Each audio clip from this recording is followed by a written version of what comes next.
Shane, Shane, Shane. Shane, Shane, Shane, Shane. A-L-A-N-L-N. A-L-A-N-L-N. Allen, Allen, Allen, Allen, Allen. Oh, hey. Hey, we're back. We're back for a one time only. This is our reunion special. We're here once every 3 years. So we'll see you here in the 2028 season when the Green Bay Packers are the official Super Bowl winners, defeating the Denver Broncos in the rematch. So what do you think about that, Alan? None of those things are going to happen in the rematch. So they already played us. So they already played a Super Bowl the year before. Is that what you're saying? Well, it's like a few, a lot more years later because they had played before Brett Favre and John Elway. Yeah, that doesn't fly. The only way it's a Super Bowl rematch is if they're playing the very next year. Like the Bills are really good at Super Bowl rematches. That is but true. Other teams, generally speaking, you don't have a lot of those. You don't have a lot of Super Bowl rematch because it's hard to get to the Super Bowl, right? Yeah. Even if you're a Super Bowl, well, obviously, if you're a Super Bowl winner, ask the Eagles. It's super hard. I know. Couldn't even beat the 49ers practice squad. So tell me about it. But hey, they got rid of Kevin Patullo, so all their problems are solved over there in Philadelphia. Yeah. You they tell themselves that. Oh man. The Green Bay is not going to win a Super Bowl because they're not going to go to a Super Bowl with Jordan Love as their quarterback. That's not going to happen. I could see the Broncos getting there. The Broncos probably would have got there this year if it wasn't for someone breaking their ankle in overtime. Literally the last play of the game. So I could see that happening, but I don't think Green Bay. Yeah. I mean, what year is Jordan Love anyway? Oh, he's not a kid anymore, right? 5th or 6th, I think, right? Because he was behind Rodgers for at least 2-3 years. At the conclusion of the 25 season, he's played 5 seasons. Wow. So I mean, like Bo Nix is still a kid, and they're a better team. Jordan Love is not a kid anymore, and they're not as good, and he's not as good. So, yeah, sorry to say, Jordan, but better luck next time. But hey, we live in a world where, Sam Darnold is a Super Bowl winning quarterback. So yeah, there you go. Congratulations, Sam. And it took him a while. It's not like he was killing it. Now it's not like it was his fault necessarily, but right. It is Jordan Love's fault. That's what I'm saying. Went from seeing ghosts to destroying ghosts in the Super Bowl because he made the Patriots defense. Man, that wasn't even a game for most of the time. So, yeah, the only ghosts were the Patriots offensive linemen. Those were they were ghosts because they were ethereal. Man. They couldn't physically touch the Seattle defenders. That was a mismatch. That was just a big mismatch. The whole thing. How are we doing a Super Bowl recap in February 26th? How did that? How did that? I don't know. I feel like, cause isn't the NFL Combine happening right now? I think it started today. Yeah. It seems like if we had any preparation, that's what this would be. That's what we would be doing. Oh, the Bengals. Combine. Who should they be taking in the draft? Well, I'm going to answer your question with a question. Everybody's making it like it's a big dramatic deal that people like Mendoza are not throwing at the Combine. Do you think that matters? Do you think the Combine matters? I think it does matter. I think for a lot of players, they feel, well, especially with quarterbacks, if I throw, people can see my mechanics and all that. But don't they have hundreds of hours of that? Well, that's true. That's true. Yeah, that's a good point. I don't know. I guess it's, and the weird thing to me is, like you're saying, they have all this film, they have all this college film, whatever, and then they see them with no pads. They're just in there with their gym shorts and shirt on. They're not out there actually playing like that. What are they gonna do? Play flag football? I don't know. Yeah, because I'll even play devil's advocate and remind you that the big story from this previous offseason was how Tyler Shuck looked like a blind retard at his pro day and stuff, and he was just dirting balls right in the middle of the just tearing up that turf with his passes, and yet he actually wasn't bad. Yeah, when he got a chance. So you have examples both ways, right? You have examples of players that had hype, and like they go to the combine and they're like a genetically engineered super soldier, and then they turn out to be trash in the NFL. And then you have guys who you're like, oh my God, this dude's not even going to get drafted, and then they turn out to be pretty good. So that's begging the question: does any of that matter?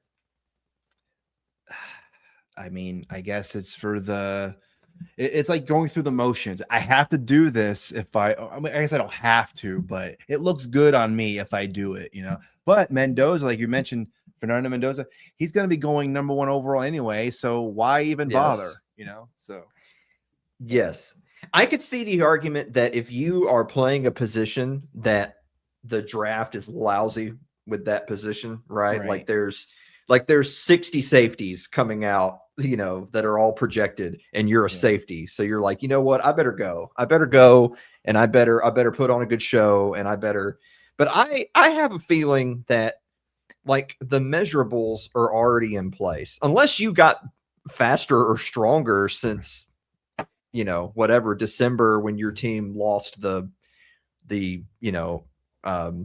wait till we get Mar Haynes on you bowl. Whatever. We talked about our favorite bowl games a while back. I've already forgotten all the ridiculous ones. More of them got canceled. There's less bowls now than there was a few months ago. But unless you somehow have gotten more developed since your college career ended 60 days ago, I don't think any of that matters. I think what matters a lot more is just your professional presentation. Like they already know how fast and how strong you are. They already know what system you played in and what your stats were. So I feel like really all you can do now is say, yes, sir. No, sir. Thank you, sir. I look forward to the opportunity, sir. Thank you. And that's about the best you can do at this point to improve your draft stock. Here's an extremely random thing that I learned today, specifically about this combine. So you're talking about how is it really useful or anything like that? Well, punter Michael Turk, I don't know if you know about this story or not, but Michael Turk, you know how many reps he did for the bench press? How many? He did 25 reps on the bench press. 25 for a punter. It's pretty good. He's not in the NFL right now. He is not punting in the NFL right now. So 25 bench press reps doesn't do a damn thing as a punter. So no, I don't know. I saw everybody was sharing the video of Jets coach for now, Aaron Glenn. Yeah. They have him like they had a hot clip of him resting his eyes for a minute at the combine. He appears to have fallen asleep at his table and then got shook back awake at some point. And they have that on tape. And it's like, man, that's not just that dude's made to be the coach of the Jets. So he's already locked in. He's already locked in for 2026. So if that guy doesn't think the combine means anything, then why would anyone else? So that's why Kyle Shanahan doesn't go. I don't want anyone catching me falling asleep. Yeah. Yeah. I don't know. I don't know, man. There's a whole argument to be made that, look, there's an entire industry built around scouts, right? There's scouts that go to high schools for colleges, and then there's scouts that go to colleges for NFL teams. And when you think of all the just monumental busts that there are, when you think of all the guys that get drafted, think of all the guys that just don't even make a squad and they wind up on a practice squad or whatever. Yeah. And you're like, well, who scouted that guy? Isn't that scout like, aren't we firing that scout? Because who scouted this? You see what I'm saying? Like, is there no accountability? I understand that there's no such thing as a sure thing, right? But I'm just saying, like, if you were the scout that scouted like Ryan Leaf and then Jamarcus Russell, maybe this isn't the line of work for you. It's I don't know. Like I said, that's what I'm getting at. I feel like at this point in the process, all you're really looking for is red flags. You're not looking for green flags. You already know what they're capable of. You're looking for red flags. like How you know, like like their going off-the-field 120. issues. Yeah. Yeah, going 120 Yeah. and a 35. Yeah. Having a boxing match with your girlfriend, you know, things like that. How many nature. kids do you have now? Damn. Well, That'd be a there's some problem. people that got a lot of kids, and they still get. But actually, those guys are looking to get away from home. So Well, yeah, that's true. That's true. yeah, Yeah. they need some time away. Oh man, so Well, you know- I'm generally of the opinion that all that stuff doesn't matter. I feel like unless some big dramatic off the field thing happens, or obviously in the case of like trades, teams trade up or down. With the exception of that, I think it's locked in place. What's going to happen is what's going to happen. Yeah, I mean, it's pretty much Mendoza and then whoever else. That's pretty much how this draft is basically going to shape out. That's the funny thing is that there's just like there is every year, there's like a dozen teams that are like, we've got to get our quarterback of the future. But I think generally speaking, most people believe Mendoza's the only one who's truly like NFL day one ready. And there's people that don't even think that of Mendoza. There's naysayers who think that he's not the guy, but he's more the guy than like numbers 2 through 20 together. Yeah. So who is going to play quarterback for all of these teams? It's an evergreen question that we have every single year. His grand prize is he gets to play with the Raiders. So have fun with that. He's going to be throwing so many 35-yard out routes while Ashton Genty stands there and watches.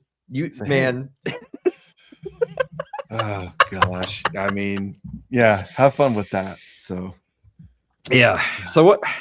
Well, this was a good episode. Yeah. I don't know. This was a good show. Yeah. Yeah. Well, I think this is our NFL draft preview, right? We're getting ready. I think that's what this is going to shape out. It's pretty much just Mendoza and then whoever. Yeah. Dallas Cowboys. Who should they pick? Go. The problem with the Dallas Cowboys is they're about to franchise tag George Pickens, and then they're going to have no flexibility and no money. And they also are working on a deal with their running back, who I don't know why his name literally just left my brain right as I was bringing him up. But he had a great year. Yeah. And you'll notice that they have no defense, and all the names I've listed so far are all offensive players that they're getting ready to pay more money to. The D does not stand for defense in Dallas. Don't ever confuse yourself with that. No defense allowed. They want to be in a bunch of shootouts. That's what they want to do. I feel like that the Cowboys, I mean, don't get me wrong, the average age of an NFL player is a lot lower than you think. Like you think of like Matthew Stafford's and Aaron Rodgers's and Joe Flacco's. Those are all outliers. Like most NFL players are 25 years old, 26, and you're out of the league because you're an old man. Or you washed out, or you got injured and you can't come back, and particularly on defense. So I feel like Dallas's only hope to have serious short-term success is to just go all in on paying that offense and then just go nuts drafting on defense, because they're all going to be on rookie contracts, right? Like, if you get super lucky and you nail a half a dozen defensive players that within a year or two they're in the starting rotation, and you're paying all of them like a few $1 million a year, then that's it. Like this is it. We got to win with this 23-year-old defense and the offense that accounts for 85% of our salary cap, and that's it. We got to win. And as soon as if any of those guys actually were good enough to make Dallas competitive, then as soon as their rookie contract is up, they're gonna be all right. See you later. Yeah. It's been real. Off to Las Vegas I go. Oh no. Yeah. So dude, it doesn't matter. I haven't even like studied the draft yet. I typically don't until like basically when the week of the draft gets here, I'll be looking into it and be like, okay, here's my fantasy draft. Other than that, I'm done with it. But Dallas just needs to pick defense. They need to pick defense in every round. Yeah, absolutely. So in other words, they're going to pick wide receiver in the first round, is what you're saying.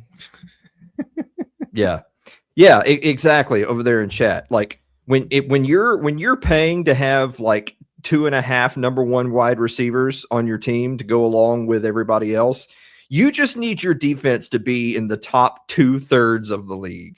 If you could be in the top 2/3 of the league, you'll win more games than you lose. Yeah. But you can't be in the bottom 3. You can't. There's offenses just aren't good enough to be in the bottom 3 in defense and win consistently, as is evidenced by the Dallas Cowboys. But if they're in the top 20, dude, we're in there. Look at how Seattle Seahawks won. Their defense was amazing. Yes. And their quarterback was not some, top 3 quarterback. It was Sam Darnold, who's been around the league. He's like his 5th team now, and he played just well enough for them to win. I mean, to be fair, he definitely played just well enough because he played well. Yeah. I mean, Sam Darnold played good. Sam, how many turnovers did Sam Darnold have in the playoffs? 0. I'm going to guess 0. I don't know how the numbers up. Yeah. Damn. See, that's all you need to do. No turnovers, and look at you. You're a Super Bowl champion. You hear that, Brock? There's like all of those legendary athletes. It's like, below sea level Cain Velasquez. You can add to that list. Like, there's no turnover Sam Darnold. If you have a Sam Darnold with 0 turnovers, dude, you're unbeatable. Yeah. You're just going to win it all. And you have a good running back, 2 running backs, actually, even though one of them got injured. But you have 2 running backs. Yeah, so the running back that was holding them back got injured so that the better, younger running back could get all the carries. That actually helped them because their offensive staff's a little. And you have a young star wide receiver. You don't have some super expensive, high and mighty diva wide receiver, and you have a great O-line. Man, what a great recipe. You have that, and then you have an all-star caliber defense. Mm-hmm. There you go. You make the Patriots look like nothing. So, congratulations. Yeah. It's so funny. It's no matter how wacky the league gets, because like we're sitting here talking about Sam Darnold, all those yards, Jackson Smith and Jigba, all the records, all the yards, all the touchdowns. They bring in Rashid Shaheed, whatever. Yeah. Everything's crazy. But at the end of the day, we've been saying it for 50 years. If you can run the ball and stop the run, and you play defense, you win the Super Bowl. And what did the Seattle Seahawks do? Just forget all the passing, forget all that bullshit. They ran the ball and played defense, and they won the Super Bowl. It's like you can't beat it. It's just It is what it is. So anyway, I'm glad this was a hell of an episode. We should do this more often. We should do this once a week around this plan. Just hey, let's do a football. Sure, why not? Football for, yeah. Where's the lie though? What were we going to talk about? Something about some all-pro, all-loser team. Yes. Yeah. So we've talked about this throughout the whole season because we knew that when the Super Bowl was over, one of 2 things would have to happen. Either we would just go into hibernation, or we'd find other things to talk about, I guess. But other things suck because football is awesome. Yeah. And then we thought an idea to talk about football when the football season's over is me and Shane are going to pick our own all-pro team. But our caveat is, because anybody can just look at Pro Bowlers and be like, oh, yeah, these guys had good stats. That's easy. We are picking the all-NFL, all-pro, all-loser squad. The players on our lists have to have played for a team that finished the season with a losing record and did not make the playoffs. Now, you'd like to think that just one of those would count, but we have the NFC South to deal with. So sometimes teams make the playoffs and they're sub 500. So you can't have made the playoffs and you had to be sub 500. So for instance, if you're the Detroit Lions, you didn't make the playoffs, but you were above 500. That doesn't count. It's both. So no Detroit Lions. Also, the Panthers were sub 500, but they made the playoffs. None of them either. No Carolina Panthers. So for the teams that were sub 500 and missed the playoffs, we're picking the all-pro team. And I'm going to be honest with you. I sent you my list. I haven't seen your list at all. I have no idea what you're going to say. But it really goes to show you how much talent's in the NFL, right? These are some good players. Yeah. They're just on shitty teams. They're just, to be fair, some of these teams had a down year. I just browsing the list. It's like, you see a few Kansas City Chiefs on there. Mhm. You see a few Indianapolis Colts on there, and they were like running away with their division until they weren't. So we know they're not a terrible team because they were great for about 10 weeks. So it's not that all of these teams are completely irredeemable, but they had a down. Baltimore Ravens, if you see any Ravens on your list, it's like, well, the Ravens have been good. They just weren't good this year. Jay Forte, we'll get to him. Just you wait. We're going to start with quarterbacks. Who's going first? Are you going first or am I going first? You can go first. You go first. This is not a homer pick because I don't even like him. Yeah. But I think the best quarterback in the NFL that meets that criteria is Dak Prescott. How is that not true? Yeah. Yeah. That's a good argument. Dak Prescott. Yeah. And also, I guess I should have said the caveat. If I were just picking a quarterback on a bad team that I would draft, it'd probably be Joe Burrow. But I'm trying to pick, this is the list for the 25-26 NFL season. I don't care that Joe Burrow's really, really talented. I care about how these players played this year. And this year, Dak Prescott, obviously, I mean, this was the best year of his career by far on an unfortunately defenseless Dallas Cowboys squad. But I had Dak Prescott as my number one. I don't know if you'd call it like first team or second team. I think I'll just say sometimes I have runner-ups. For me, Dak Prescott was number one, and a runner-up was Daniel Jones of the Indianapolis Colts. And I know he didn't finish the season, which is unfortunate. And there may be a few of those on our list, guys that played really well, but they didn't make it 17 games. But look, for those first 8-10 weeks of the year, Daniel Jones was lights out. I mean, the Colts were running away with the division until they weren't. And then we come to find out, apparently he was playing with like a broken leg. I know. And that's why. And that's why things were going downhill for him.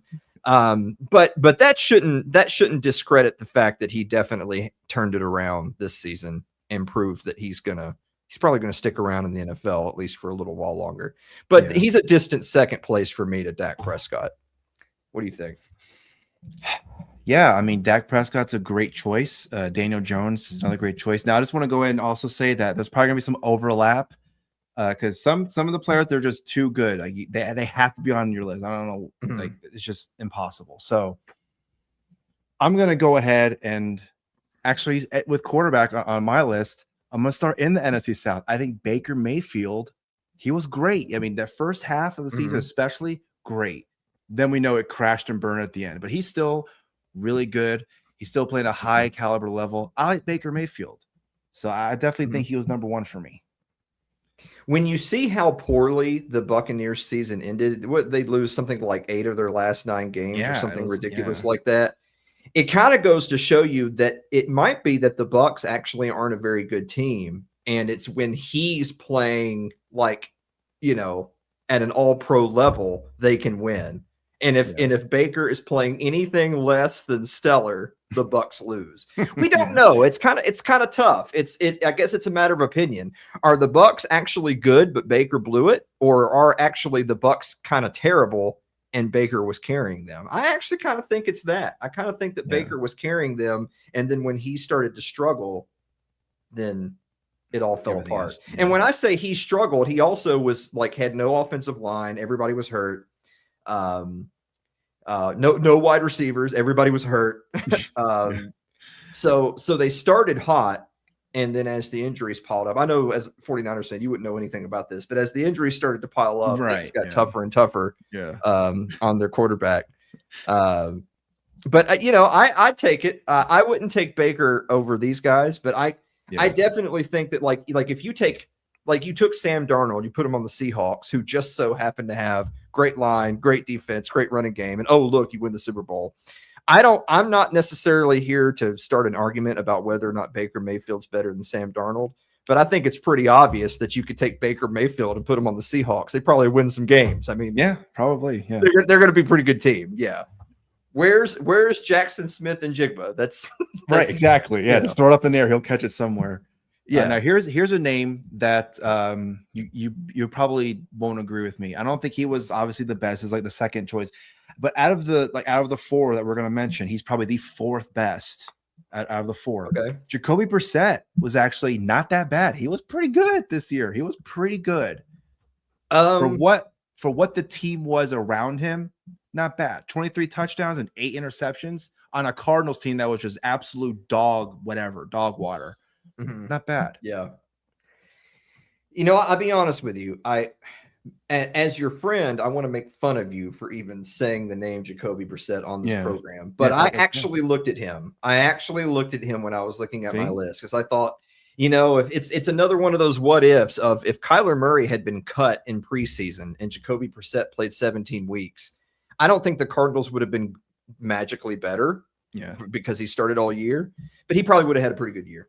I mean, it looks like he would have, you know, if he had played, if he had started the first half of the season and played the way he played the second half of the season, shit, he'd have been a Pro Bowler, you know, Yeah, maybe an probably. alternate or something, but he would have been. So yeah, I could He's I not could buy it. he's not a quarterback where he can pretty much carry the team by himself. You need pieces around him. But Jacoby Brissett's a Mhm. great, facilitator of the ball, good command of the offense. Yeah, I think he wasn't too Yeah. bad. We're going to have to shelve this conversation for a later date, but I think that is an interesting conversation episode topic right there of Hmm. debating, you know, when you say a quarterback that's good enough to carry a team, what does that look like versus when you talk about a quarterback who's good enough that they need pieces around them? Well, a lot, I mentioned Joe Burrow. I think Joe Burrow is amazing, but if he's amazing, but the Bengals are a losing team, then I'm not sure the league exists where a quarterback can just be really good and you win 12 games. I don't think that's possible. He's pretty also damn got- good. And he's their got- division's not that strong. No. And they're bad. So Well, he's also got Jamar Chase and T. Higgins on he's either got side Jamar- of him. Yeah, he does. You know? And they're not So, good. Yeah. Like, let's not make excuses for them. They're not good. So yeah. I mean, his O line, other than maybe the Super Bowl year that when they went to the Super Bowl, his O line was pretty good, as far as I remember. I'm sure someone will come, "Yeah, actually," but other than he's injured all the time, and because he Yeah. gets hurt because Wait, his line yeah. sucks. No one, before anyone types anything, no one here is saying that Jacoby Brissett's better than Joe Burrow. No one's saying that. If Jacoby Brissett were playing for the Bengals, they would not have made the playoffs. No one's No. saying that. No. Well, I mean, maybe if he played 17 weeks instead of like 4, Yeah. like Joe Yeah. Burrow does, but that being neither here nor there. I mean, yeah, it's just, I don't know. It's the league is so talented. I think 5 or 10 years ago when records were being set every year, everyone was bitching about what an offensive league it is, and Yeah. maybe defenses are making a comeback. I think that might be happening. I don't know. What about running backs? See, this is why I said we can only do offense one week and defense another, because we get to talking about bullshit and the Super Bowl like 2 years later and That's the fine. combine, and now we're only on the second position group. We can get quick. We can go. All right, quick. running backs. Yeah. Bijan Robinson, you are a Dallas Cowboy. Let's just I mean- sell defense completely. Don't even send a unit out there. Just let them walk it in, just so that we can get the offense back on the field. We'll go for 2 every time. Fuck them. We'll go Yeah. for 2 every time. Bijan Robinson. I mean, It's interesting because we're only picking guys that were on the all loser squad, right? mhm. But it's not that there's no other very talented running backs in the NFL. It's not that there's not other guys that can both run it and catch it out of the backfield. But he does all of those things. He's electric. He's electric while playing for the Falcons. And he's also still quite young, by the way. I think that you could probably find, I don't know, 29, 30 teams in the NFL that would be happy to take Bijan Robinson off the Falcons' hands.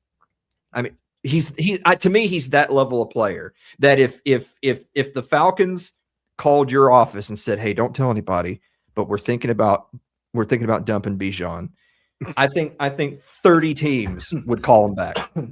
There's no way. There's no way because he's pretty much their offense, which was Bijan. So, like, a team would have to give up at minimum a first round draft pick, probably 2. Oh, Oh, you'd have to give up a lot, but I mean, but if you got the call saying that the Falcons like, oh, they don't like Bijan because he complained about their cafeteria, we're getting rid of him.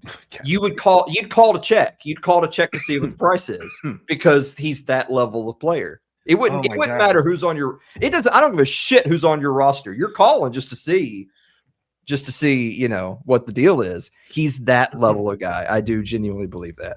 I would take Bijan Robinson over most people at most positions in the NFL. Yeah, I mean he's number one for sure.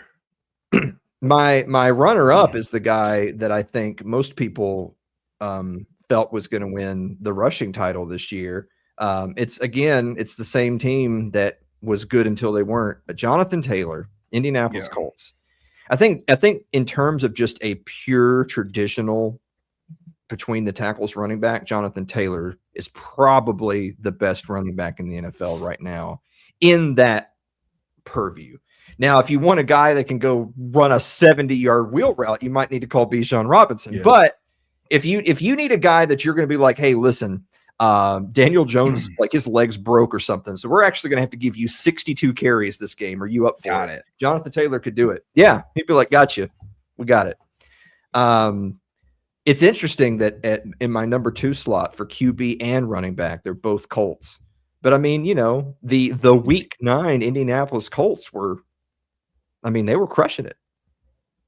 They were the only team that had a win over the Broncos for a long time. So yeah, Jonathan Taylor, he's another one of those guys where he's still got a lot of good years left. I considered Derrick Henry, but I ultimately went.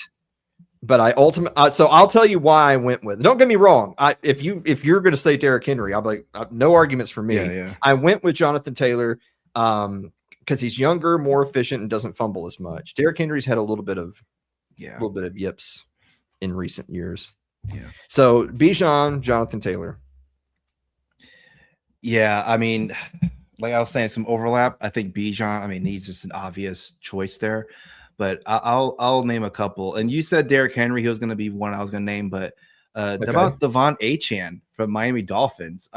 He's not too bad either. Achane's pretty dope. Yeah. The only reason we're doing this exercise is because like I won't lie to you. I dug into the stats a little bit because I really wanted to have good picks. Yeah. But without looking at the stats at all, I can just tell you off the top of my head some players where I'm like, dude, we got to get them out of there. We got to get them out of that team. Oh man. I'm not like, I don't follow the Dolphins all that much because who gives a shit? But yeah, Devon Achane is legit. Devon Achane would be a top tier running back 1 for 32 teams in the NFL. He's that level of guy. Yeah. So I would buy Achane 100%. I would take Achane over Henry again, just because it's like with each passing year, we're like, surely Derrick Henry will be too old now. Right. Right. But we're basing it on here and now. So Henry's still good, but yeah, Achane's dope. I know if Jay Forte doesn't want to hear this, he's a Dolphins fan. Let's get that guy out of Miami. Let's get him somewhere. Yeah, get him suited up for a winner. Yeah. Another name that after this we can go to the next one here, but your boy Javonte Williams with the Dallas Cowboys, the guy you were trying to remember, he's pretty good too. So he and Dak Prescott, good 1-2 punch, but of course, that defense, they gotta do something about that defense. CeeDee Lamb, CeeDee Lamb, George Pickens, Javonte Williams, Dak Prescott. All-time franchise like yardage and points, and they don't even win double-digit games. Isn't that crazy? That's how bad the defense is. And Kevontae Turpin as their return specialist, and Aubrey as their kicker. Like they have, dude. Yeah. Look, no, you're not going to gaslight me into being angry about the Cowboys tonight. Hey, I'm the one that does it with the Niners, so it's your turn. All right. Well, but the Niners don't qualify for this year's team. That's what I'm saying. So, all right. Moving on to wide receivers. You already mentioned them for reasons why Burrow needs to suck it up. Jamar Chase. Yeah. Jamar Mm. Chase. Yeah. Jamar It's like- Chase is of the few games that the Bengals did win this year. I mean, how many games did they win? Like 5? Is that how many games they won this year? Of the games that the Bengals won this year, at least half of them were because whether it was Flacco or Burrow, their entire game plan was just throw it up to Jamar Chase. And except for that actually was enough to win a couple of weeks. 6. I know that doesn't I know in a 17-week season that doesn't sound like a lot, but dude, it's a 53-man roster. These are all professional athletes. The fact that your game plan is just throw it up to that guy and you win a professional football game even once is ridiculous. Yeah. It's ridiculous. So Jamar Chase is that level of talent. It's tough because you're like, well, they have an all pro level quarterback and they have a great number 2 receiver. It's like on the one hand, you're like, well, I don't want to break that up. But on the other hand, it's like, dude, this team sucks. You know, he's another example of the kind of player where it's like, I don't know where these guys are going. I don't know if they're going to be sticking together. I don't know who they would go to that would make that team a contender. But it's clear that the Bengals are such a garbage franchise that they cannot make it work. They cannot make it work with these guys together. Yeah, they can't do it. It's crazy that they have, because Joe Burrow's constantly listed in all of people's top 5 best quarterbacks right now. Jamar Chase and T. Higgins, one of the best 1-2 combinations, wide receiver. Trey Hendrickson's a great defensive end. And you would think they can get it together and at least be a playoff team, get to the Super Bowl. I mean, they have gone to 1, and that's it. And that's why we mentioned before in a recent episode where Zach Taylor this is on him, right? Because he's supposed to be coaching all these people up and getting them up and possibly be champions. But no, I mean, this is probably the year for him. If they don't go even to the playoffs, I think that's it for him. I do definitely. When we get around to our 2026 season preview, and the question in our whatever round Q&A is which head coaches are on the hot seat. Boy, like actually we could do coaches, players, GMs, everything, because I think just the Bengals as they exist, it's like on the one hand you're like, oh, they're not going to trade those players away. It's like, yeah, but they suck. They're not winning. What? You can't just keep winning 4 games a year and say, oh, but we're good. No, you're not. You're not good. Jamar Chase, and we already mentioned him too, George Pickens. Yeah. They're going to franchise tag this guy just so that we can have no money and no defense and just wee. But George Pickens, he's a rare example of how often in your, just off the top of your head, how many examples can you think of where a receiver that was kind of painted as a locker room distraction, kind of as a diva, butting heads with coaches, and that team decides we're going to ship him out. You know, we're better without him than we are with him. How often that guy actually goes on to flourish, right? As opposed to that just them spiral down into nothingness and be out of the league. George Pickens got kicked to the curb. He goes to Dallas and shit. He's a top 5 wide receiver, and he's technically the number 2 receiver on his own team. It's crazy. And he was a top 5 receiver in the NFL this year. So that's pretty damn good. If anything, what should amaze you is that the receivers we're discussing right now that are god tier players, their teams combined for less wins than just the Seattle Seahawks. Crazy. I'll give you one more before I turn it over to you. This one might be a little bit more out of left field. Drake London, Atlanta Falcons. Wow. Okay. I only push back on Bijan's their whole offense because they do have Drake London. Drake London, if Drake London had someone who wasn't Michael Penix or Kirk Cousins to throw, which by the way, he's still like a top 10 receiver, even in Atlanta with them. He's still a top 10 receiver. So it's like if George Pickens can be traded from Pittsburgh to Dallas, and then with Dak having a career year and he's just instantly the top 5 receiver, it could have been Drake London. If Drake London had been sent to Dallas, he'd be a top 5 wide receiver. So yeah, I would absolutely take Drake London. I wouldn't be burning up their phone for him the same way I would be for Bijan Robinson. Right. but Drake London is that level of talent. Yeah, he's pretty good. I mean, if he went to any other team, he would definitely probably be the number one target for sure. Mhm. Yeah. So, I mean, for me, Jamar Chase, that's the obvious name there. Here's a couple that are maybe a little, I don't know if they're surprising or not, but one that kind of flies under the radar, Zay Flowers from the Ravens. Okay. And Chris Olave from New Orleans Saints. I mean, who was throwing to him? Spencer Rattler, Tyler Shough. I mean, Shuck. Yeah. However I'm never gonna get his name right. I'm sorry. It's okay.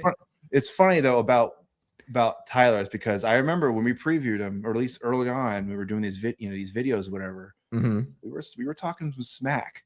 We were talking smack about Tyler, and then he goes, he's not too bad, So he's got a good person to throw to. Olave is such an interesting example. He played 16 games this year, so he missed one game. He still finished he's still top 10, still top 10 yards. Not playing for a great team, not playing for a great passing team.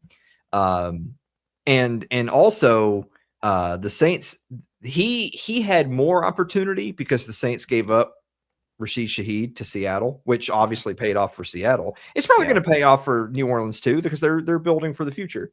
They decided to keep Olave. They sent Shaheed.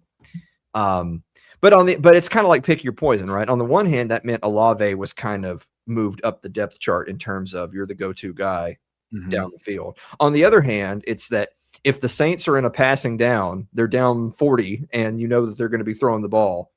Who are you putting on? Who are you putting all your best cover guys on? You're putting them on Chris Olave. Yeah. I mean, obviously, who else is going to catch a pass for the New Orleans Saints? It's going to be Chris Olave, and yet he finished 8th in the NFL in receiving. So not bad. Not bad. And even though we're making fun of them not being a good team, it is Shuck didn't play bad either. Yeah. So they might. I'm not saying that the Saints are going to be like a good team next year, but they might have good seasons next year. Yeah. Here's one last name, and then we can move on to the tight ends. Emeka Ogbegbu, as Ron Gronkowski called him. Emeka Ogbegbu. For the Buccaneers. I mean, it's Mike Evans and him, right? So it's Mike Evans and him. Shout out to him. He was a rookie. Yeah, that was his rookie season. There you go. His rookie season. He for the Buccaneers is what the Cardinals wanted Marvin Harrison Jr. to be, because Marvin Harrison Jr. has kind of just been wherever, So it's interesting that you brought that up, because I feel like initially the flashes were there that Marvin Harrison Jr. was going to be great. And then when he started to fade a little bit, it was, Kyler Murray sucks. And I'd buy that. But when Jacoby Brissett came in, and you already mentioned him, that he's not a world beater, but he played well in the situation. Marvin Harrison Jr. wasn't carrying the team. So it was the other guy. It was the other guy over on the other side of him that was doing all the heavy lifting for him. Yeah, exactly. Well, it's actually just some big white guy that was doing that for some reason defenders can't cover him. It's another one of those deals, man. I don't know why. There's always, at any given time, there's always some fat, slow white guy that catches passes, and for some reason he's wide open all the time. You're like, how? When he catches it over the middle and the nearest defender is 15 yards away, you're just So what are you doing? What is this? Go defend your guy. Come on. What is this, zone coverage? Yeah, they're playing really soft zone because you know he's going to get behind you with his burner speed and I'm just gonna catch a bomb. Speaking of tight ends, Trey McBride. My God, Trey McBride? I should just end the conversation right here. Yeah, I was going to wait because there's a couple of more that we're going to get to before we're done. But if I was going to make a short list of like, hey, give me 3 players that you think are world class, they exemplify what this whole segment is about. Truly amazing athletes on truly bad teams. In my top 3 would be Trey McBride. This dude's a god, and he Yeah. plays for the Cardinals. We I- got to I- get him out of there. Get him out of there. You can have him. I'm not even going to be mad. Get him out of there. Get him. Yeah, He's in your division. Get Come him out on of in there. and replace George Kittle. Why not? Let's do it. Since Kittle's broken, he's too busy doing Little Caesars commercials. Yeah. Let's get Trey McBride in there. Trey McBride finished 6th in the NFL in receiving as a tight end, not 6th out of tight ends. That's crazy. I mean, 6th behind Njigba, Nakua, Pickens, Chase, Amon-Ra St. Brown, and then Yeah. Trey McBride. yeah, He's that level of guy. Are you He's great. kidding? Yeah. Are you Yeah. kidding? All of his routes are only like 4 yards, and he finished 6th in the NFL in receiving. My and God. I'm looking at his. I'm just looking at his stats right now. His longest catch was 31 yards. 31 yards. Yeah. That's crazy. Yeah, look at that. Yeah. And of course, you see those you see the goose eggs. The goose eggs are where they belong. No fumbles.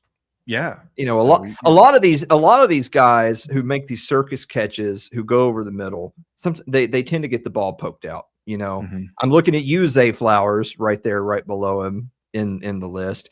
Not Big Dick Trey McBride. He ain't losing the football. Big dick. So Trey McBride, my runner-up, another guy who I feel strongly about this pick, but he's not the guy that makes my top 3 of we got to get him out of there because it's one of his teammates that does. Brock Bowers. Brock Bowers, tight end of the Las Vegas Raiders. The Raiders, I know that they have no offensive line. I get it. I know that they had Geno Smith, and Geno Smith was cover your eyes awful. I mean, like literally the worst starting quarterback in the NFL this year, even though he has like 40 years experience. People like Cam Ward was better than Geno Smith this year. But they had what's his name? Oh God, the season has gone by now, and I've already reached that point where I'm forgetting all the players, you know, whose names I used. Trey Tucker. So they had Trey Tucker, and they had Brock Bowers, and they had Ashton Genty, and these people can't, like, you know, they're like gaining 2 yards in punting on average per possession. It's ridiculous. Yeah, you would think Brock Bowers. You would think that Pete Carroll would have told Geno, hey, if you can't find one open, just throw it to Ashton Genty. He'll be there somewhere and he'll run it for 5 yards, whatever. But no, throw it to the defender. Yeah. So Brock Bowers is he's definitely a moderately distant second to Trey McBride, but Brock Bowers has still got a lot of good years left as well. He's another guy that's like, look, if you're the rate on the one hand, I get it. If you're going to draft Mendoza and you want Mendoza to have any chance at all to have any success as a rookie and not just get murdered, then you need to have good talent around him. Yeah. On the other hand, if you're the Raiders, you need to replace like 45 out of your 53-man roster. Just get a whole new team. And you need a whole new team. And the only way you can do that is to be willing to trade some of your talent so that you can get more picks, you know, get more free agents. And so I don't know what's going to happen with Brock Bowers, but my gut is that the brass there are going to say Brock Bowers is on lockdown, right? Like they're going to say, you know, of the few people who are off limits, Brock Bowers is one of them. Yeah. And largely because of his age too. So I think that Brock Bowers, unfortunately, is going to be staying in Las Vegas. But those are mine: Trey McBride, Brock Bowers. I mean, yeah, those are two great ones, especially Trey McBride. I mean, he's on my list too, so we don't have to go into that. But I mean, one that I've been, you know, as a Niners fan, I've been hearing this name a lot, but then I just heard he's going to be franchise tagged. So sorry, Okay. Niners fans, you're not going to get him. Kyle Pitts from Atlanta Falcons. He's pretty good. Okay. He's pretty good. Yeah. And another one, Tyler Warren. We're just gonna name all the Colts, basically. All the Colts players, we're just gonna name them on our team. You know, Tyler Warren, he's pretty good too. Mm-hmm. Yeah. It's I mean, that like I said, you're gonna see a lot of players on our list that are from a relatively short list of teams are gonna have a bunch of these players, but that's because those teams should have been better, right? Yeah. Like they had this many good players, they shouldn't have won 4 games. They should have won more games. All right. Well, let's do kickers really quick because I know that most people don't really care about kickers. I'm actually going to name 2 kickers who are not Brandon Aubrey. Okay. Let's just say Brandon Aubrey is just automatically 1A, so we'll have 1B in the number 2. Nick Folk of the New York Jets. Hey. Nick Folk had an out of this world season. So I get it, right? Like I know he plays for the New York Jets and all that, but he played 16 games. He was 28 of 29, so 96.6%. Yeah. His only miss was from beyond 50 yards. He was 7 of 8 from beyond 50. He missed once from beyond 50. That was his only miss of the season. Also 22 of 22 on extra points. I mean, it was a career year for him. He's not a rookie. He's been around the league for a while. Career year for Nick Folk. You know, you're not going to break the bank to try to go steal some team's kicker because it's pretty unlikely that kicker is like your missing piece from winning it all. But a very, very small bright spot for the Jets is Nick Folk. And my other one is going back to the Dolphins. Hey, Jay Forte, going back to the Dolphins, Riley Patterson. Riley Patterson of the Dolphins was 27 of 29. So that's 93.1. He missed one between 30 to 39, and he missed one from 50 plus. He was 34 of 35 on extra points. Both of those guys still finished top 10 in kicking this year. Again, for teams that were never competitors, but it wasn't because of special teams, right? It's like the Jets and the Dolphins had good special teams. They didn't have much good of anything else, but they had good special teams. So, yeah. So, real quick, and I know we're not really supposed to name any people from the winning teams, whatever, but I mean, let's give a shout out to Cam Little for his 68-yard field goal kick. I mean, my goodness, what a leg. So the guy after that, actually, that I believe, Chase McLaughlin from Tampa Bay Buccaneers, he also had a really good kick at 65 yards. So he's got a big leg. Give me Chase. I like that guy. Okay. Yeah, Chase McLaughlin, 65 yards. Good God. Yeah. Let's go. The thing that's so funny is that as these records get broken and as more and more kickers are more and more athletic and they're able to kick longer and longer kicks accurately, you start to not respect it as much. It's like, oh, now we have a bunch of people that kicked over 60. Oh, you can't kick 60 yards? What's wrong with you? Right. Dude, go on a football field and look at what a 60-yard kick is. It's crazy. Yeah. It kind of makes you wonder why they don't just score on every possession, right? Like, why don't you just take the points? What's wrong with you? That's why it's a lot of this with the kickers. It's a lot of this. What's going on inside their head? If we were gonna do a what's the word I'm looking for? If we were gonna do a shout out. Will Reichard played for the Vikings. The Vikings did not make the playoffs. They weren't a great team, but they did finish 9-8, so they're ineligible for this list. But I think he was an All-Pro or a Pro Bowler this year, so he got recognized. Punters, really quick, give me them JETS special teams, Shane. I want them. Oh yeah, Alston McNamara of the New York Jets. What's interesting about punting is that you can't look at how long a punt was because anyone can pooch punt from their 5, right, and get a bounce. No one cares about that. Yeah. And even your average isn't necessarily an indicator because again, it might be that your team sucks and you're punting deep all the time. Anyone can outkick their coverage, which is actually a bad thing. But net's pretty important. Obviously, kicking inside the 20 is important. Yeah. Having a very low number of touchbacks because you don't want that ball rolling into the end zone. Right. Alston McNamara had 32 of his 71 punts inside the 20. He only had 6 touchbacks. Let's see. His net was 43.2 yards. That was 7th best in the NFL. I mean, if you are worried about having a long punt, he did have a 72-yard punt. I mean, you know, he's physically capable of doing it. As you can imagine, playing for the Jets, he had a lot of punts. Yeah. Did a lot of punting this year. 71 punts to be exact. Jeez. Yeah, where does that even line up? Jesus Christ. Actually, sorry, my bad. Corey Boroquez of the Browns had 91 punts. Wow. That's bad. Actually. So anyway, the Jets have a surprisingly good special teams unit. Yeah. The name I like is Bradley Pinion over with the Falcons. He had, talking about inside the 20, he had 34 punts kicked inside the 20. And, you know, he only punted, what, 69? Nice. Or yeah. So there you go. I don't, you know, this is kind of one of those where, you know, it's a punter. As long as they get in the 20, their average is okay. You know, do what you got to do. Yeah.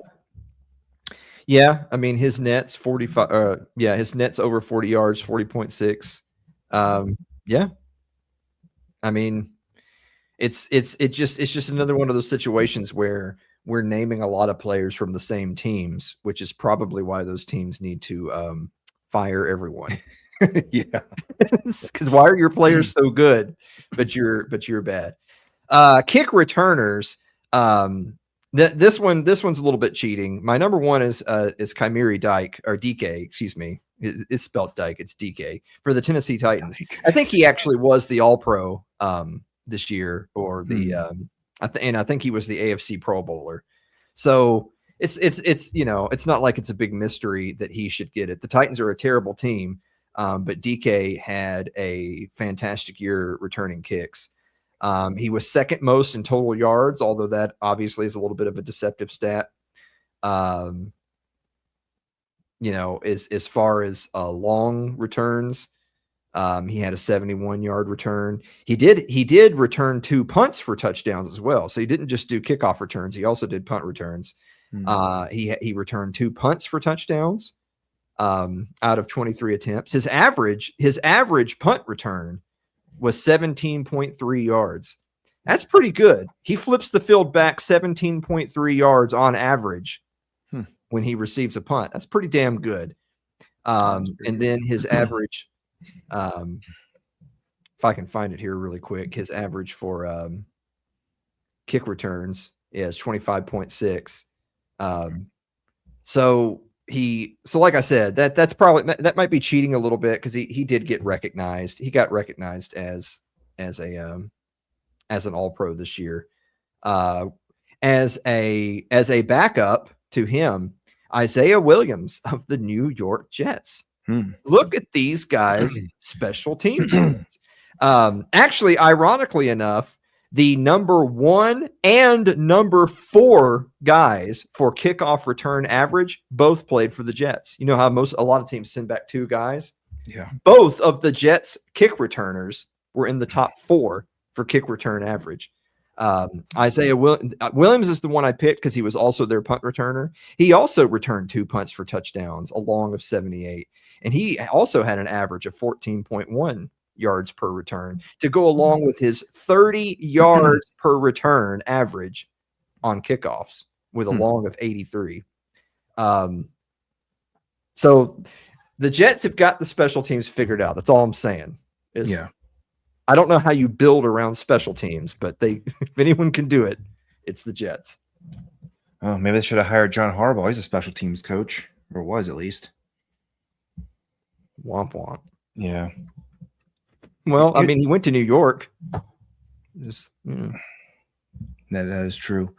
Well, so real quick, we can talk about Malik Washington at Miami. Yeah, it's kind of fun. We talk about the Jets here, Miami Dolphins a lot, and the Colts. Malik Washington, he had 26.9 average, or 26.8, excuse me, average for kickoff returns, and then for the punt average, he was 13 yards. So you're talking about how that guy DK over in Tennessee has 17.3 Malik had 13. So not too bad. Not too bad.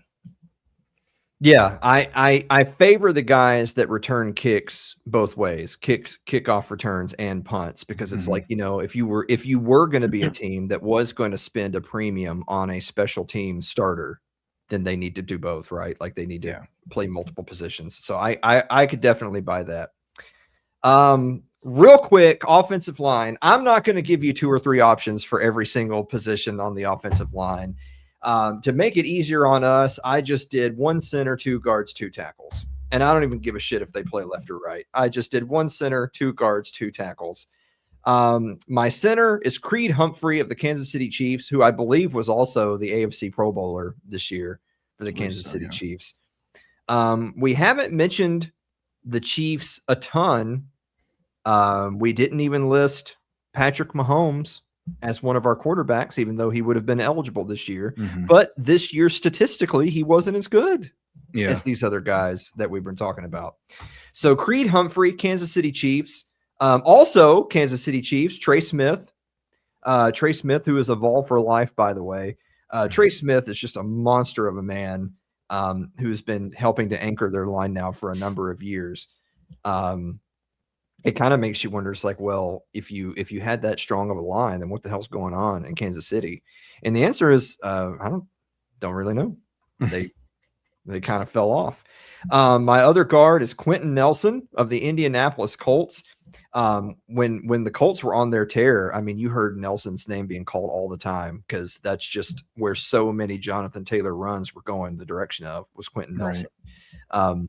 It's probably not a huge shocker that one of your top tier running backs happens to be on the same team as one of your top tier offensive linemen.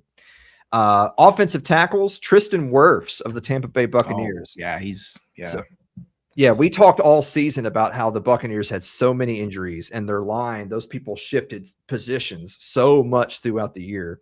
The silver lining to them is Trent Wirfs was excellent. Yeah. And finally, a little bit of a homer pick, Tyler Smith, Dallas Cowboys. Again, offense wasn't the issue.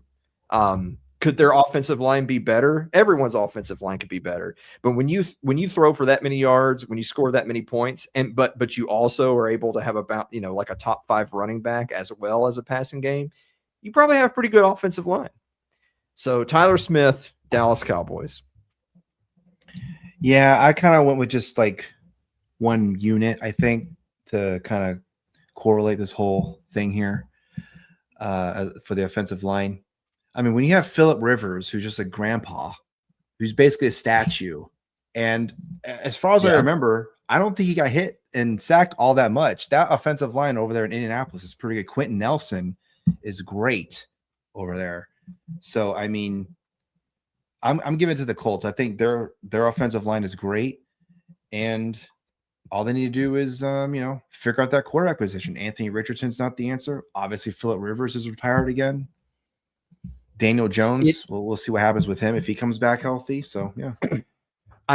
Considering that they just told Anthony Richardson that he can seek a trade, I'm pretty sure that means that Daniel Jones is the future in Indianapolis. But I think it's, all credit to Daniel Jones for having such a big turnaround year. But no small part of that was he went to a Colts team where Shane Steichen was calling a good offense around him and his capabilities. And they were keeping him upright. Yeah. Imagine that you play with a good offensive line and the quarterback's better. It's so crazy. It's so weird. Well, since Shane told me he wouldn't be my friend anymore if we didn't do it, we're going to do the defense really quick too.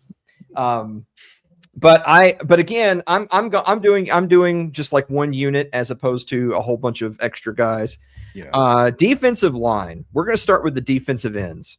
I'm going to give you both, and both of these guys are in like my top. I'll say a top 5. I'm going to say when we're done with all of this, you and me will have like a top 5 list of the players that any position, any player, any team, you would take these 5 players tomorrow for any cost. Myles Garrett of the Cleveland Browns, who just set the single season sack record, and Max Crosby of the Las Vegas Raiders. Jesus Christ. How can those teams be that bad with these guys? It's Well, I crazy. mean, Miles Garrett wanted to stay in Cleveland, so that's on He him. sure did. So He sure did. Yep. I mean, He signed that extension. Look, I don't have sympathy for Miles Garrett. It's just that he's clearly so head and shoulders above the rest of the competition. mhm. I mean, the only other defensive end that is even remotely in the conversation with those guys is Micah Parsons, who obviously is not on this list because he played for a winning team. But if Miles Garrett or Max Crosby got traded tomorrow to a playoff contender, that would be a serious trade. That would be like, top of the list breaking news. This Oh, yeah. amazing player got traded to this playoff contender. They're that level of guy. If the talk of the league for the first however many weeks was Micah Parsons leaving Dallas and going to Green Bay, it would be the same for either one of them. If one of those guys got traded, everyone would be talking about it. And my defensive tackles, number one, you heard when we discussed this segment to do a show, he was the guy that I said we should do a show about this. Yeah. Jeffrey motherfucking Simmons of the Tennessee Titans. Holy shit. Like, you hear the phrase like one man wrecking crew and you're like, whatever, that's a cliche. That's him. That Jeffrey Simmons is one of those guys that, like, that's why they have that phrase. Jeffrey Simmons. Also, you recall the Titans were a team that they knew that they were going to have a lot of turnover. They knew that they needed to rebuild this roster under a new head coach. And when they literally said, like, what was it, like week 10 of the season? They said literally everyone's available except for two players: Cam Ward, who was the number 1 overall draft pick quarterback, and Jeffrey Simmons. Yeah, Jeffrey Simmons. Yep. They ain't gonna let that SOB out of there. Yeah. Like, nah, man, you're stuck. You're a Titan. I would take Jeffrey Simmons right now over basically anyone for any team. I definitely consider him to be a guy. If a GM called you right now and said Jeffrey Simmons was available, 31 other teams in the NFL would at least call to see how much he's that good. And finally, Quinnen Williams, Dallas Cowboys. Hey, God. Quinnen Williams. Damn it, man. Quinnen Williams, actually, he falls into the same category. Not exactly the same, but a similar category to George Pickens. Look, he got traded from the Jets to Dallas around midseason, and a lot of people were saying, look, Quinnen Williams has been good, but he's fallen off a little bit. I mean, I know that the Jets aren't good, but there's some concerns there that Quinnen Williams personally is not clocking the same level of like PFF stats and stuff as he himself had been the previous year or two. Is it effort? Is there some attitude? Is there some attitude issues there? Well, you know what? He goes to Dallas. He looks fucking amazing. So, Wow. So Jerry Jones made a good trade. Wow, look at that. Look at that. shut the fuck up. George Pickens and Quinnen Williams were two great trades. You got to give it to him. Now, Dallas is still a losing team. You don't get any credit till you win. That's the important thing. You don't get credit till you win. But both of those guys had Pro Bowl caliber years for sure. Yes. So Myles Garrett, Max Crosby, Jeffrey Simmons, Quinnen Williams. If you were playing a 4-3 and that was your 4, just get sized for a ring. It's over. So, man, I know we're supposed to do the all loser team, the losing record. Yeah, I don't want to hear any winners. This is a no winner. Oh man, because I was gonna be like Aiden Hutchinson, but they had to win 9 games as opposed to 8 and 9. Damn it! I'm not letting you cheat because I couldn't get Justin Jefferson. Yeah. Because the Vikings won 9 games. So no, I don't want to hear it. Okay, so real quick, here's 2 names. All right. So obviously, Myles Garrett, 23 sacks. I mean, he was just running away with that whole thing. Okay. And then Josh Sweat with the Cardinals, he had 12 sacks. The Cardinals, look, they're in the NFC West. The other 3 teams in that division are, as of right now, on paper. I mean, obviously, one just won the Super Bowl. 2 of them were in the NFC Championship game. So, I mean, there you go, right there. But the Cardinals, they seem to always – they're like that one team where everyone goes, oh, they could be a dark horse. I could really see them kind of getting in there. And then for whatever reason, it just never happens. They never get to the playoffs. They always have they're always last in the league or in the division, I should say. But Josh Sweat, He's pretty good. He's Mhm. he's giving maximum effort for being on a losing terrible team. So we got to give him that. Yeah. One more. Yeah. Cameron Jordan with the Saints. That guy's been in the league for what, 50 years? Still playing high caliber level.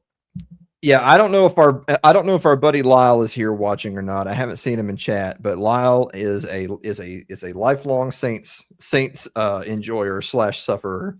Sorry. And Cameron Jordan's days are pretty much numbered. Yeah. I think this was the end of his contract year this year, and Mhm. he's not going to get renewed because of his age and stuff. But yeah, Cameron Jordan was that guy for a long time. Yeah. And he's still, but yes, importantly, he was still that guy now. Mhm. He was still playing at that level this year. So hats off, absolutely, to Cameron Jordan. Yeah, I was going to say just to drive your point home, the Cardinals, who are obviously down right now, Mhm. have the unfortunate situation of being in a division where the other 3 teams were 3 of the 4 teams in the divisional round of the NFC playoffs. If they could have replaced the Bears, it would have just been the NFC West. Yeah. They won't So let that suck happen. it, That'll Cardinals. never happen with the way the current structure goes. Yeah, Never poor happen. Cardinals. What are you gonna do? Linebackers. I kind of based this on a 4-3. So like I picked 4 defensive linemen, 3 linebackers, and then 4 defensive backs. I think a lot of teams nowadays play like a 4-2-5 or something like that. Something like that, yeah. But whatever. Screw your gay nickel What is this? corners. What is this? Soccer? Yeah, whatever. We're playing 90s football. You know that Emmett's getting the ball and they're running off tackle, so we Right. got to play a 4-3 defense. Linebackers. Miami Dolphins again. Wow. Jordan Brooks, Miami Dolphins. Man.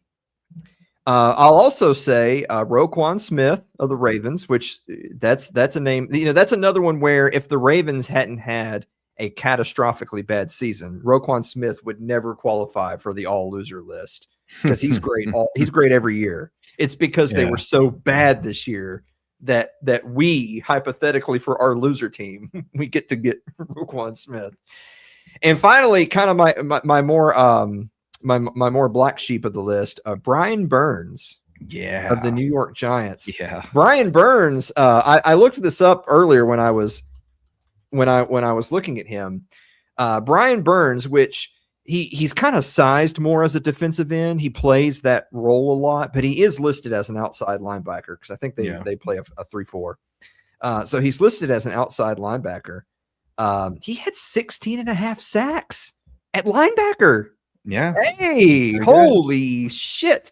This was, dude, dude, this was like his second year or whatever, or like his third year in the NFL.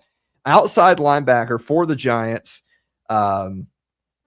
39 tackles, 28 assists, 16.5 sacks. He had 8.5 last year, which is not bad. Wow. Yeah. Then he had 16.5 the year after that. Jeez. At linebacker. I mean, in a year where Myles Garrett is not breaking a record, 16.5 sacks is near the top, and he did that at outside linebackers. That's pretty damn good. Yeah, that's pretty good. So here's a couple names for you for a linebacker. You're talking about sacks and all that. James Pierce Jr. Mm-hmm. James Pierce Jr. first round pick. He looks pretty good over there in Atlanta. He does look pretty good. I mean, if he can stay out of prison. Well, yeah, of course. Other than that whole thing, he's looking pretty good on the field. I should say on the field. He's looking pretty good on the field. Yeah. Okay. Off the field, maybe we should keep your eye on him. Yeah. And you know what's interesting? Bobby Wagner with the Washington Redskins. I mean, this guy was part of the Legion of Boom, and now look at him over with the Redskins, still playing great. I mean, wow. He was a key figure of the Legion of Boom, and now at 62 years old, he was a key figure of the Redskins defense.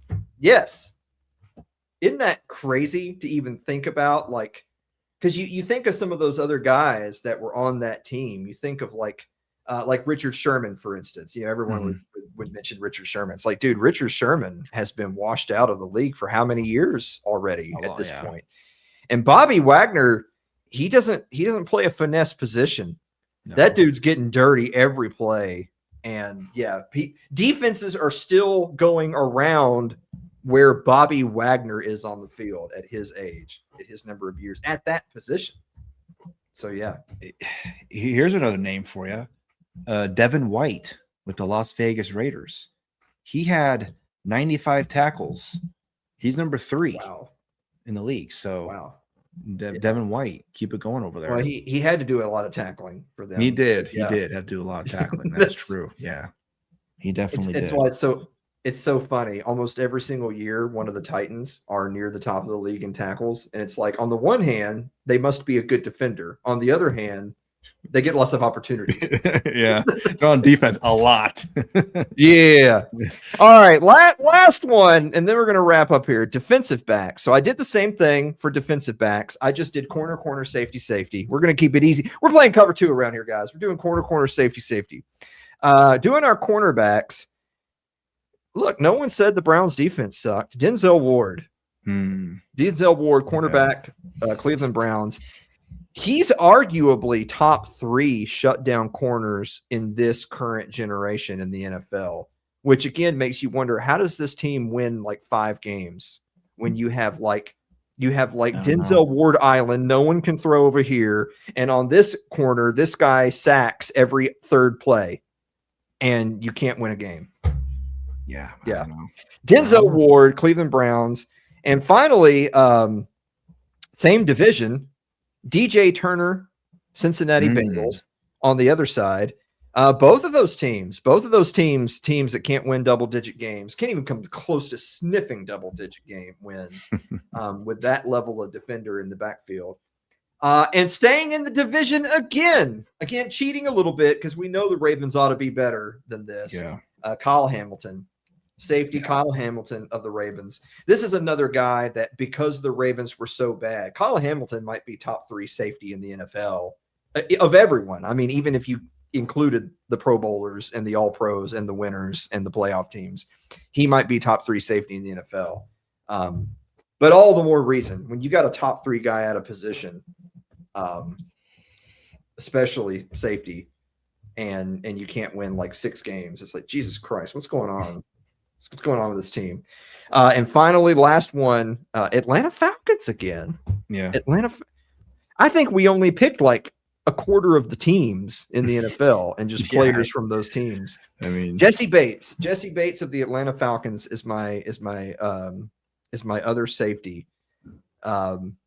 It's actually nuts. I know that the Denver Broncos had a really great secondary. The Denver Broncos, other than a broken ankle at the worst time, maybe they make it all the way.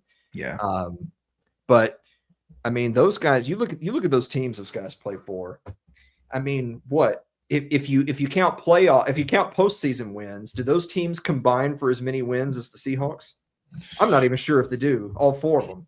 But that right there would be like the greatest defensive backfield of all time if they played on the same team. Well, I'll give you a couple of names. You mentioned Denzel Ward. How about his teammate Tyson Campbell? He had 18 pass deflections, and he also returned an interception for a touchdown. So it's not just Denzel Ward. Like you were saying, the Browns have a legit defense. It's just their offense and the coaching and the front office and everything else they seem to not have a handle on. I don't know what's going on over there. I'm not trying to take away from his achievement, but when you have 2 lockdown corners, it's easier to sack the quarterback. Good point. Just saying. Good point. Just saying. Very good point. And another one, just because I like saying the name, Kool-Aid McKinstry. Kool-Aid. Yeah. With New Orleans Saints. Just Kool-Aid. Mm-hmm. What flavor Kool-Aid do you like? Grape, purple, red?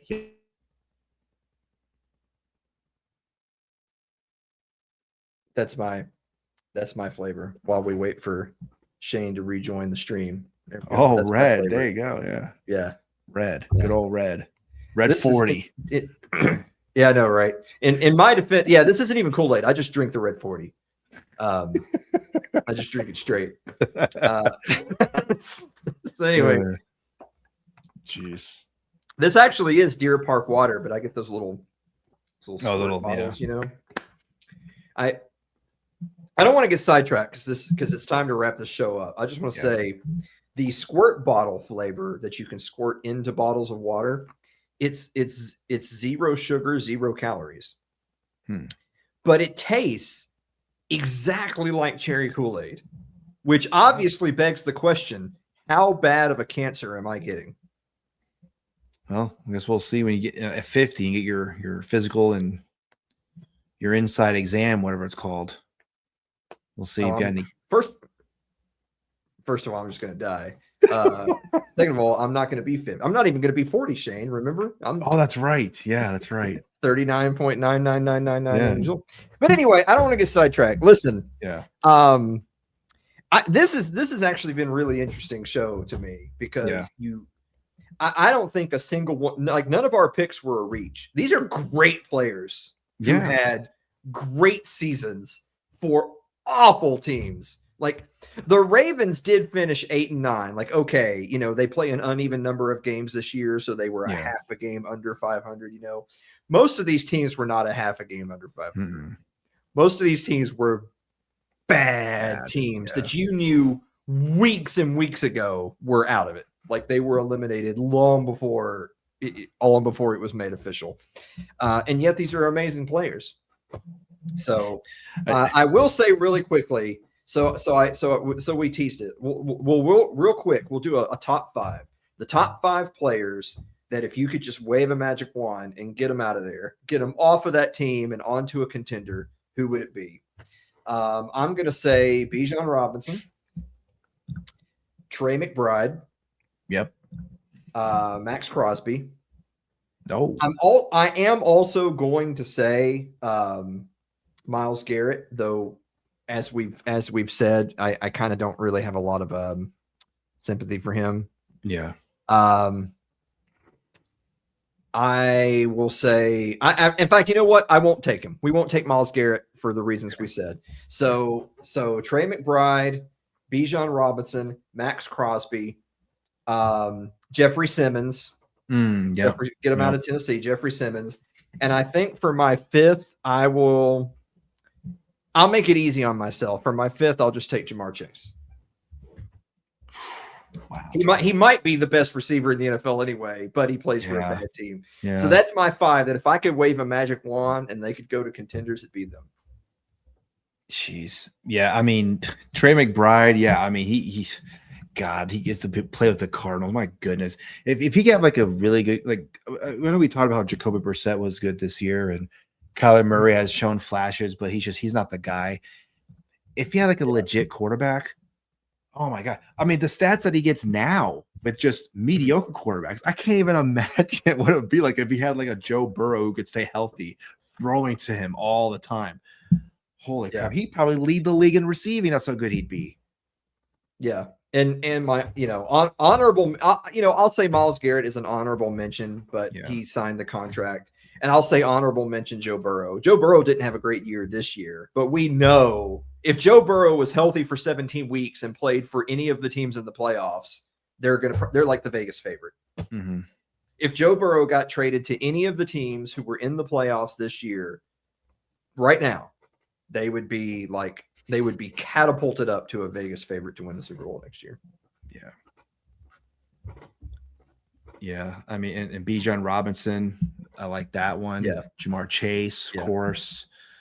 Because we've been talking about our all loser team, right? So if you were talking about if you were talking about only the teams that were winners, so not even winning record, they had to have a winning record and make the playoffs, which ironically means the Panthers are still out. But if they had to, but if you took the not them, so if you took the 13 teams that made the playoffs with a winning record this year, and you gave them Bijan Robinson, or you gave them Joe Burrow, they're just instantly next year's Super Bowl favorite. Which ones wouldn't be? Seriously, which ones wouldn't be? obviously you joke about how Bijan Robinson would go to the Cowboys. If he was with the 49ers, you can move Christian McCaffrey as a slot receiver and just have Bijan be the running back. Holy smokes, Kyle Shanahan had a field day.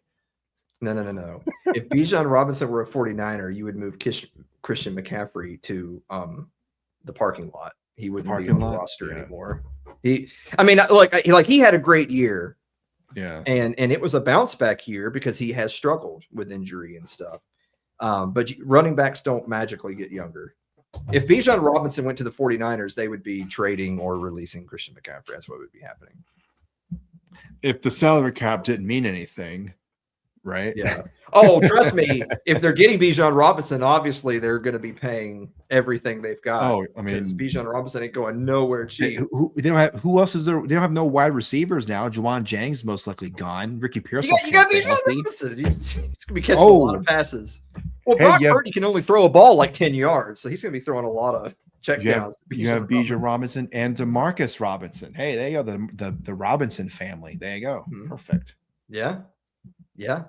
Well, okay. I made the challenge of the 13 non-Carolina Panthers teams that made the playoffs. Which ones wouldn't be an instant favorite with those players? I mean, and I'm not trying to trigger you, but of the teams that made the playoffs, the 49ers probably weren't the best one. Yeah. Definitely because of injuries. I don't hate Brock Purdy. I think he's an above average quarterback. But if they traded Brock Purdy for Joe Burrow, they're instantly favorites. They're instant favorites to win the NFC West next year, even over the Seahawks. But see, the funny thing with that, and I'm trying to be realistic here, but that is true. They would be instant Super Bowl favorites. But again, he has to stay healthy. And that O-line, that 49ers O-line under Shanahan has historically not been great. So, well, okay, Chicago Bears. They had 2 running backs that went over 1,000 yards. Yeah. What if the Chicago Bears traded Caleb Williams for Joe Burrow? I mean, all of these are none of these trades would happen. I'm just saying if they just magically had Joe Burrow. Yeah, I mean, they wouldn't have to worry about Caleb Williams running around for 40 miles or whatever it was, Mm-hmm. So, and like, and some of the other players we talked about, like Seattle already won the Super Bowl, so they're going to be favored going into next year anyway. But if the Rams had Bijan Robinson, oh my gosh, like Kyron and oh my. Yeah, they take Kyron Williams and a 1 and a 2 and a bunch of money, and they send him to Atlanta for Bijan Robinson because they want to try to win one more Super Bowl before Stafford retires. Oh God, Matthew would be like, I could see it. Make the trade, do it now. I could see it.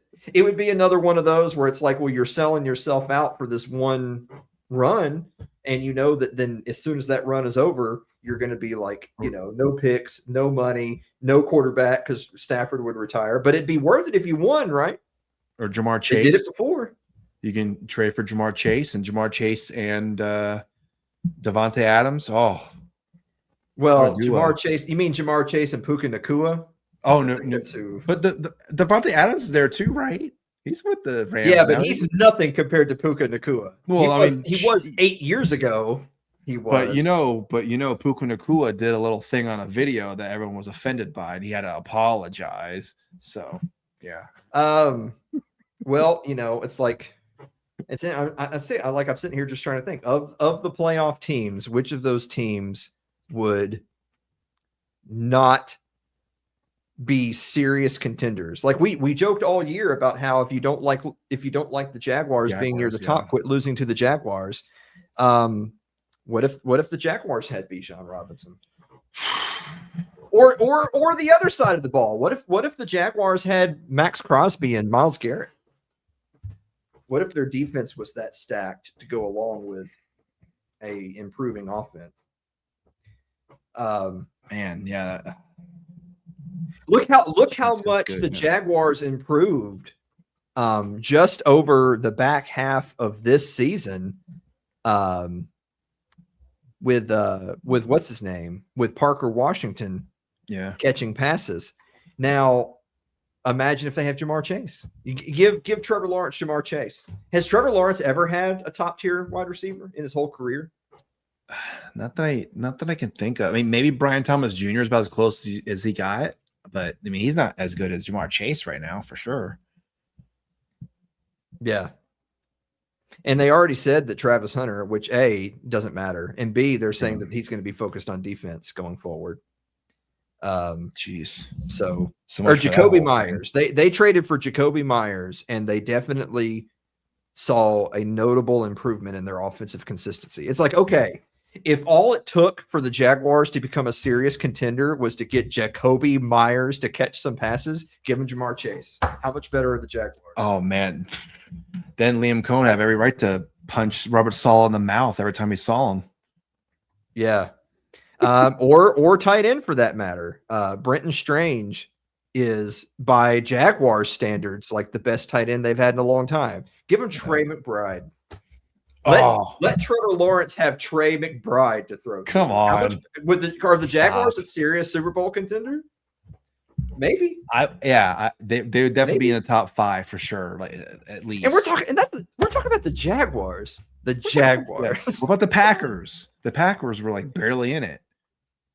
If you give Jordan Love, Bijan Robinson the handoff, the ball to the Packers are interesting because in the Packers case, it's like, well, their big trade was Micah Parsons, who is great, but then he tore his ACL at the end of the year. If he hadn't, maybe they would have made it further than they did. I don't think they would have won it, but they would have maybe made it another game. I think in the Packers would be back on the Joe Burrow bandwagon. I think for them, it's like, Bijan Robinson would absolutely make them better. George Pickens would make them better. Whatever. But I think it's consistency under center is the issue, not those other things or defense. I mean, the only other one I can think of is, same thing with the Eagles. It's like, it's so funny. The Eagles, 1 year Jalen Hurts is the toast of the town. It's like, he proved all the doubters wrong. They went all the way. Look how good he played. And then a year later, it's fire everybody. Jalen Hurts sucks. Right. The Eagles can't repeat because they suck. If the Eagles weren't in the NFC East, maybe they don't even make the playoffs. Yeah. Because they were in a terrible division and they weren't even good there. They couldn't even sweep it. They're getting throat punched by the Giants and Cowboys in that division. But like thinking about teams that were really good, that not just well, it's so tough because I don't want to just make everything about quarterback. Like, look at the Pittsburgh Steelers. The Steelers aren't even that good. I don't think one big trade would make them contenders, but they obviously have to have a quarterback. Aaron Rodgers wasn't really even a quarterback, but he was the only one that they had, and now they're probably not going to have him. They have to have a quarterback. If they had, a Lamar Jackson or a Joe Burrow in their own division, by the way, both of those guys. I know they can trade for Mac Jones. Yeah. I don't know. Everything I've been hearing is that y'all are going to hold on to him. Probably, yeah. That's not too bad. And an insurance policy. I like that. I mean, see, when I saw that in the news, and I thought it was weird because that's like, look, I get it. I would like to hold on to every good player, but it's a business and it's hard, and you got to have salary cap and you got to have draft picks, and you're trying to build a winning roster. You can't afford to hold on to a really, really, really valuable backup if they could be starting somewhere else. And he's only signed through this upcoming season if they keep him. So after that, and teams are probably looking at that as well. We could trade for him, but then if we do trade for him, and then we like him, we have to extend him and pay him a bunch of money if we really want him to stay. So in other words, what we could do is just wait a year, and then when he is available and he's basically free, quote unquote free, you can just sign him. Well, yeah, but that's my point. If you're the 49ers, you got to trade him this year because you can get something for him. Next year, he's just going to walk away. That whole thing was probably a smokescreen. Hey, we want to keep him. And then some teams like, oh, really? Well, how about we give you a second round pick? What do you think about that? Second round and a fifth? See, here we go again. I'm sorry. I hate to constantly make this about quarterback, but you saw the playoffs this year. Yeah. Imagine if you could trade CJ Stroud for Joe Burrow. If Joe Burrow played for the Houston Texans. Oh my God. That Super Bowl right there would have been scary. Texans Seahawks. That would have been fun. Yeah. It would have That'd be been fun. 3-2. Would have been the 3 final to 2. Yeah, score. that's true. Yeah. It'd have been bad. It'd have been a baller game especially if you love defense. But I mean, the Texans didn't go all the way because of CJ Stroud. I'm not saying that they would have, but the reason they didn't was CJ Stroud. Mhm. 100%. It was because of him. Everyone knows it. They can circle the wagons and they can say nice things in the press and talk about what an asset he is. We all know that's bullshit. They lost because of him. So, yeah.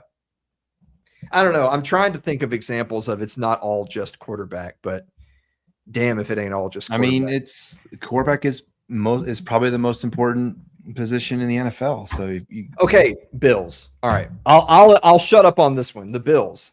Yeah. The Bills don't need to replace Josh Allen. Josh Allen's amazing. But they're one and done like every single year. Mhm. And more often than not, if they lose because of their offense, it's because Josh Allen is under pressure to do everything, to play like Superman. Yeah. And he's under that pressure because their defense isn't that great. Either their line's not that great or their defense isn't that great. I would say that the Bills' single biggest issue is they get no pressure on opposing quarterbacks and then they just get eaten up. It's like Max Think of the Crosby. 13-second game with the Chiefs where they let the Chiefs Yeah. come back and tie it Yeah. in 13 seconds. So you know who they need is Myles Garrett and Max Crosby. They get one of those guys and the Buffalo Bills instantly become a favorite. Instantly. But then if they were to trade for them, who would the Browns? Because who would the Browns want? I mean, Josh Allen. Obviously, Josh Allen would be off limits. So how do you think that would realistically happen? Just gives you a whole draft for those guys, like for Myles Garrett, for example. The Rams did it and they won a Super Bowl. Yeah. So I think that just that one recent example just proves that the issue is never it can't be done. The issue is are you willing to roll the dice? Obviously, and if we've you take seen a risk that big. Yeah, we've seen that where it didn't work. Remember when Ricky Williams was drafted? He was the only draft the Saints, and that fucking failed terribly, miserably. Well, if for older fans, the Cowboys traded Herschel Walker to the Minnesota Vikings. That's right. Yeah. And Walker was getting up there in years, but he was popular. Mm-hmm. And the Vikings, they didn't go anywhere with it. Whereas the Cowboys built a dynasty with those picks. Yeah. So they didn't just win one like the Rams did with it. They won 3 out of 4 with it. So it certainly can backfire. I mean, that's the thing, right? Is that if you roll the dice that big and it blows up, you just got fired, right? You just lost your job. And that's why a lot of teams won't do it. But we have real world recent examples of the point I'm making is that you shouldn't say, oh, you can't do that. Well, no, you absolutely can do that. It's just how big of balls do you have? If I were a team like the Bills, I'll just use the Bills as an example. If I have a Josh Allen who's right in the middle of his prime, but he's not going to get any younger, and it is clear to me that he can't single-handedly win the Super Bowl, and my team is just circling the drain. We're not getting better. You do something, right? Are you just going to let him retire in 7 years and say thanks for the memories, or are you going to do something? I mentioned defensive end because they need a better defense. For them also as wide receiver.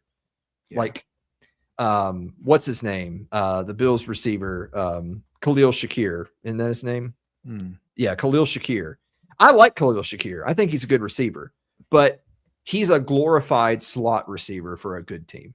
If Khalil Shakir played for the Cowboys, he would be their number 3 guy that plays in the slot behind CeeDee Lamb and George Pickens. But he's the number 1 receiver on that team because they don't have a better receiver. So look, Joe Burrow had his chance. Give Josh Allen Jamar Chase.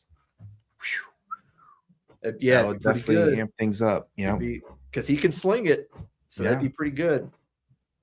Josh Allen has never had a year in his career where he could just play the game of just throw it up and see what happens. When he did that, it'd be intercepted because he doesn't have that kind of receiving room. Their running game is good. Their line is pretty good. Josh Allen's good. He needs a receiver and they need a defensive front. So anyway, there you go. For all you amateur GMs out there, you can build yourself a team now, and you don't even have to call any of the contenders. There you go. You're only going to be able to afford like 2 of them, but there you Yeah. there you go. Those 2 guys and 51 role players. Oh, And then I think- then you too can be the Cleveland Browns. oh. Well, I think we did it. I think we named some good players on some bad teams, Mhm. and that's it. So we'll see you when the draft happens. Maybe, I don't know. It's like a month and a half. Yeah. It'd be before you know it, like 6 weeks. Oh yeah. Yep. All right. Well, thanks everyone for watching. Really appreciate it. And yeah, let's go get Jeffrey Simmons off the Titans so he can play for a winning team. Like the Cowboys.